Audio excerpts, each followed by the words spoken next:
We ended the last video talking about Brown versus Board of Education in the middle of the 20th century. And that's where this video is going to pick up. Since Brown versus Board of Education, the window has been opened for equal treatment, but every inch of ground has been a slugfest. But every inch of ground that has been gained by a singular focus on the equal treatment argument.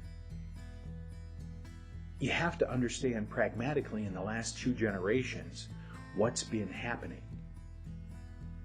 You see, that great, large, wealthy middle class that we built in the first half of the 20th century has been shrinking since the 1970s.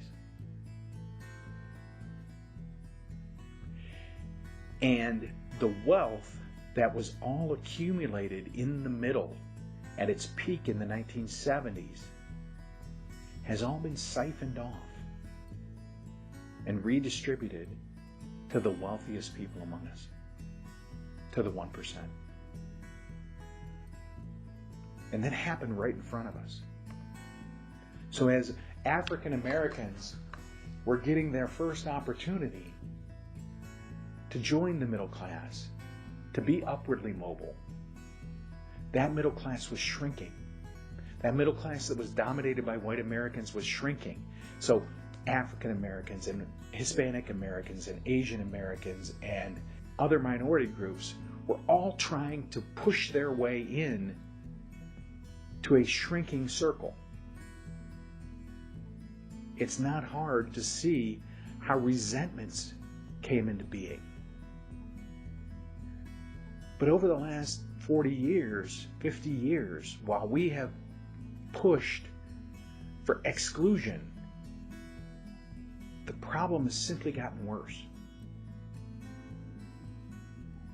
And if you look at income distribution, there are about 100 million families in our country. And about a third of those live within 150% of poverty. And nearly 75% of those people are white Americans. So make no mistake,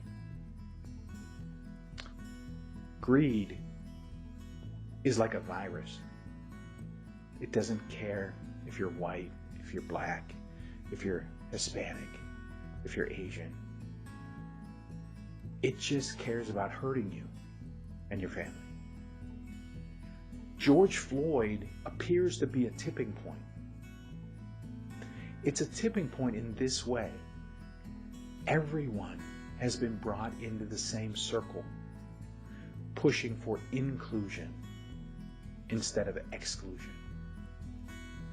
We can push the circle outward together, and we can rebuild the middle class that we had at its peak in the early 1970s.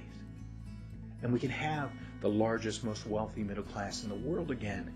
But it takes us recognizing that this is a white American problem, that we need African Americans and Hispanic Americans and other minority groups to help us push and create the changes necessary so that we can all grow, so that we can all prosper, so that we can all live and raise our families. And if we keep that focus on inclusion and equality, we can keep this majority together. And we can keep making things better for all of us. I know this message is difficult for the oppressed who want change now.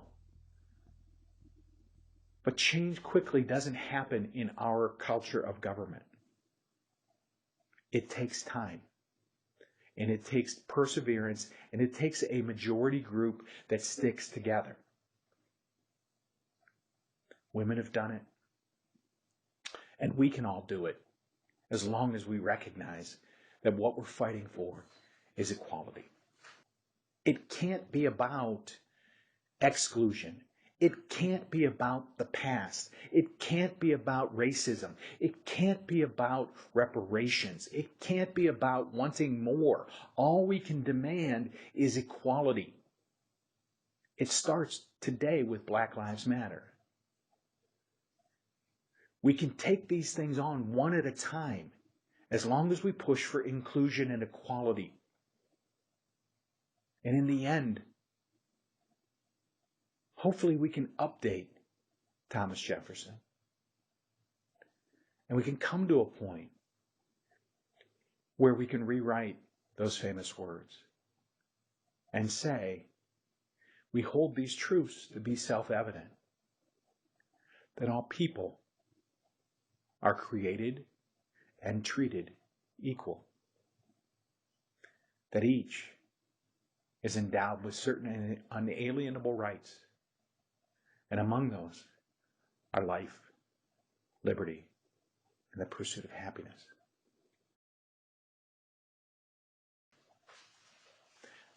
I'm making these videos because I believe that better matters. And my why is to make things better. If you like what you see, consider liking or subscribing. And if you want to find these videos, you can find them here on this channel. And if you want to find out more about our law firm, you can visit our firm website at kcinjury.com. Thanks for watching, and be well.